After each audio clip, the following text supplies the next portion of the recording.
Here we are at town. Alright, well, not quite a town. Again, we, as per usual, we have our typical sort of cleanup after the last episode.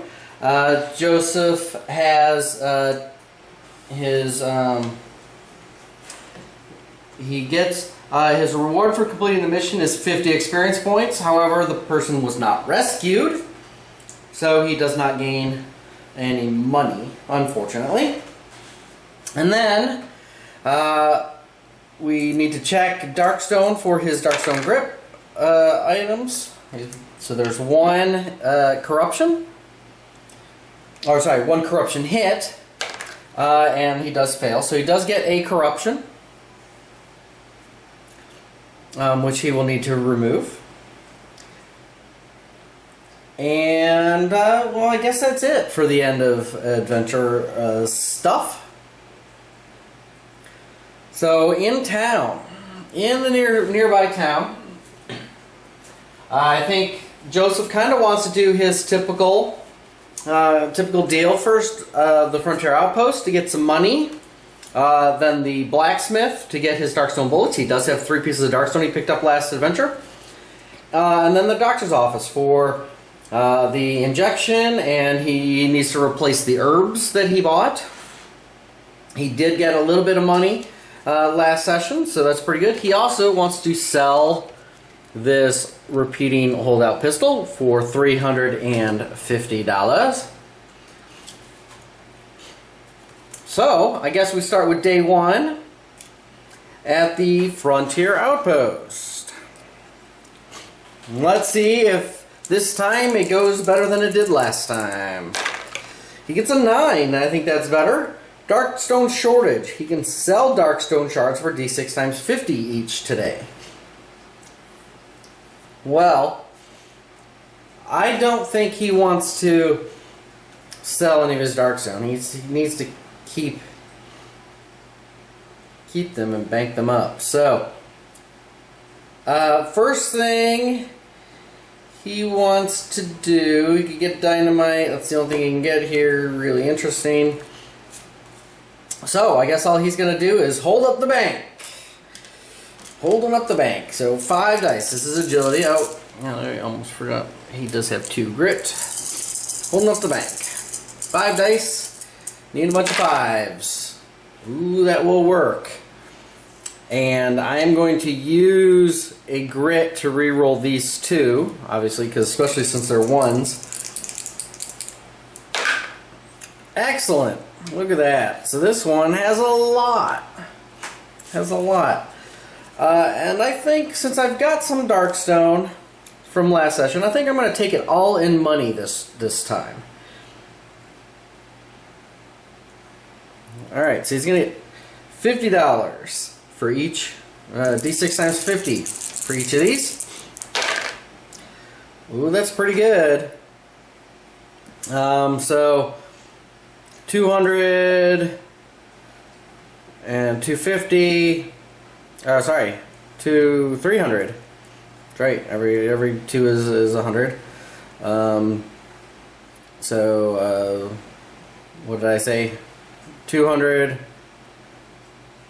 and 300 is 500, and this is another 6, so another 300, so $800 Joseph makes off with. Pretty good.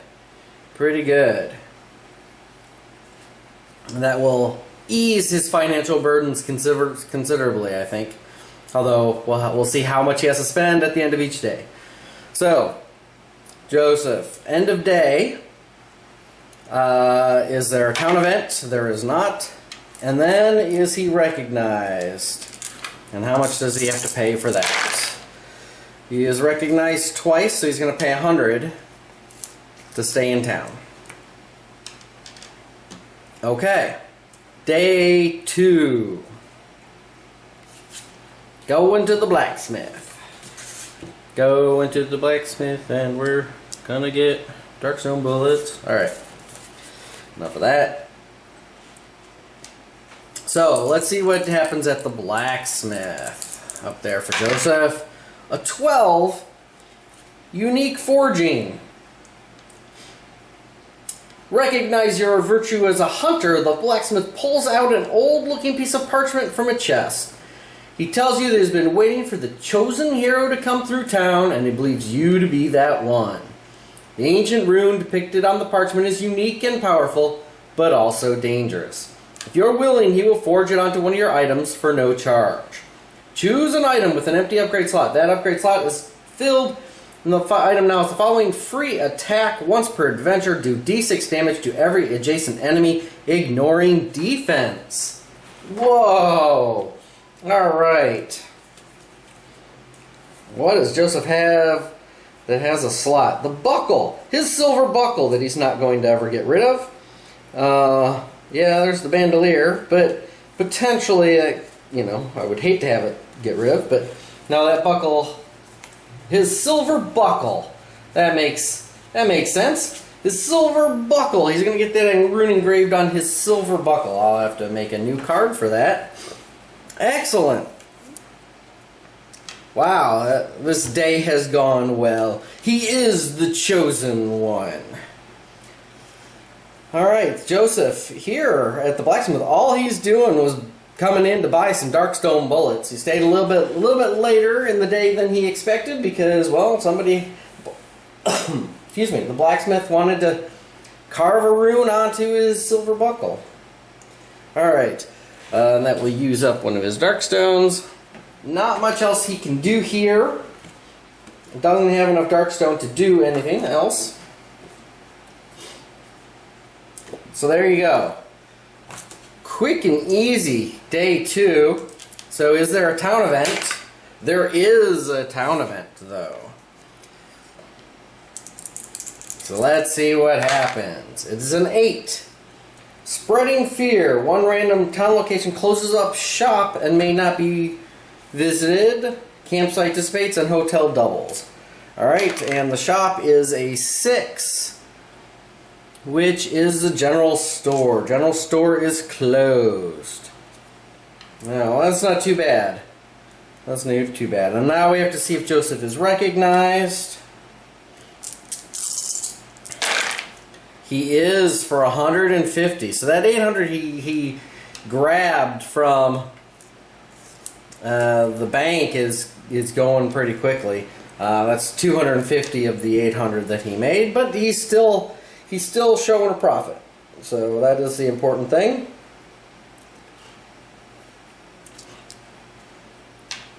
Day 3. That does reset though. Third day. Doctor's office. Let's see what happens at the doctor's office for Joseph. A 6.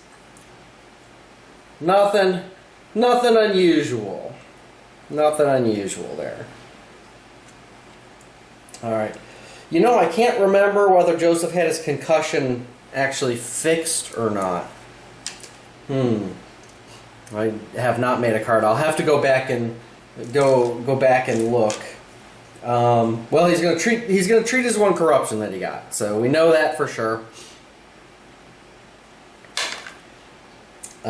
He gets it removed, and he does not take any extra wounds from the doctor, removing the corruption.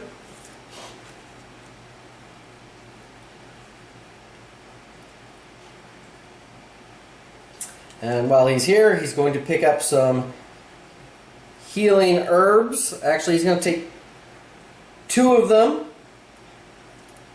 and an anti-venom injection.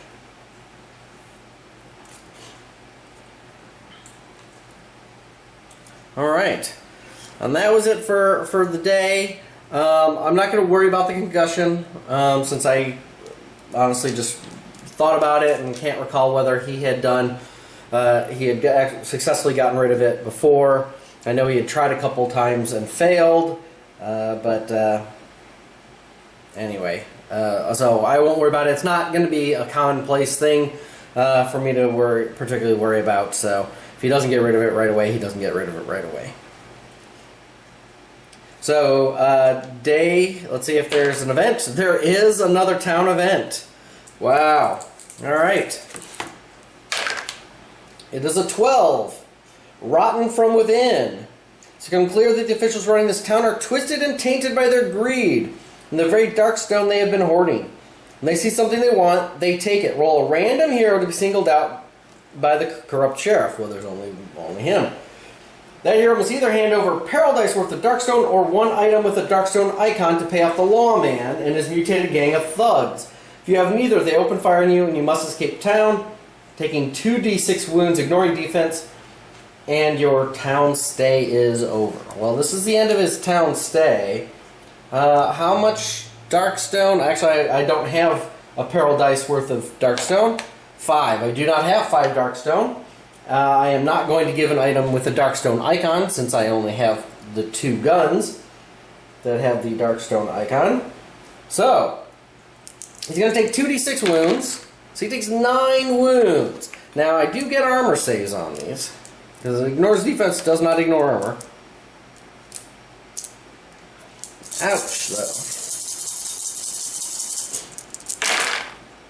though. Alright, well, he blocks 4, so that means he's going to start with 5 wounds. You know what? I have a grit left. I will grit that. I blocked 2 more, so I will start with 3 wounds. 3 wounds. He was leaving anyway, so Joseph has left the building. He is the chosen hero. They wised up to him.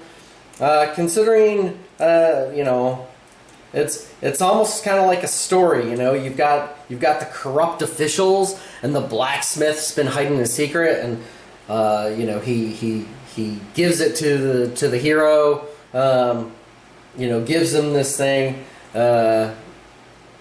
Unfortunately, little did he know that Joseph's actually, you know, he may be heroic, but he's not necessarily a hero, and he's gonna take off and head back out and leave the blacksmith and the town behind. He's not going to take on the corrupt sheriff and free the town from tyranny. No, no, no. He needs more loot. More loot. Thank you, blacksmith. I'm out of here. So, anyway, there you go. Short, but action-packed with all sorts of stuff. He's a chosen hero. There's a corrupt town. Corrupt officials. It's crazy. Crazy. But there you go. Thank you very much for watching. I appreciate everybody who's stuck with me and continued with the adventures of Joseph. And I will see you next week. Bye.